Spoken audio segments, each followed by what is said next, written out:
Bonjour à toutes et bonjour à tous. Dans ce bouleversement mondial sur fond de guerre et d'inflation, les grandes puissances comme la Chine luttent pour garder leur première place. Mais les tendances s'inversent. Décryptage. Depuis des années, on nous annonce que le PIB chinois devait finir par dépasser celui des États-Unis. Ce bouleversement est largement documenté et les prévisions très précises. 2035 devait être l'année du grand dépassement. Le doute s'installe. La Chine s'est pourtant éveillée et de longue date. La croissance a même été spectaculaire et probablement unique dans l'histoire économique. Entre 1995 et 2021, la création annuelle de richesse de la Chine a été multipliée par 24, passant de 750 milliards de dollars à 17 700 milliards, soit 80% du PIB américain. C'est à cette époque que les observateurs ont jugé que l'usine du monde était en mesure de dépasser l'oncle Sam en 2035. Mais rien n'est jamais certain.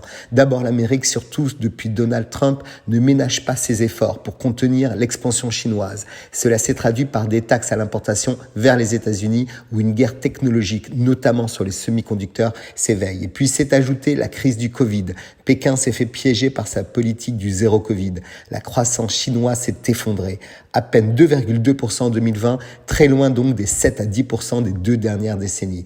Et même cette année, alors que le pays semble sorti de la pandémie, Pékin mise sur une hausse du PIB de 5% au minimum, sans être certain d'y parvenir ni en 2023 ni après.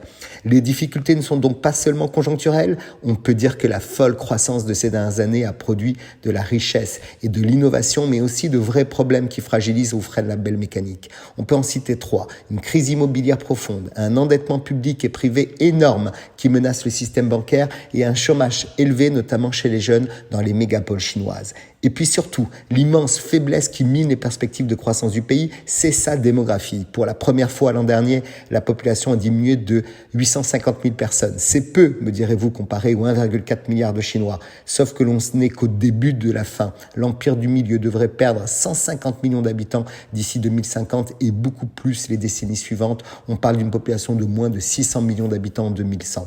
La Chine pourrait devenir un pays vieux avant d'être riche. L'Amérique va donc rester la première puissance mondiale? Rien n'est sûr. Certains prévisionnistes estiment que l'hégémonie de l'Inde devrait prendre un scénario qui s'imposera.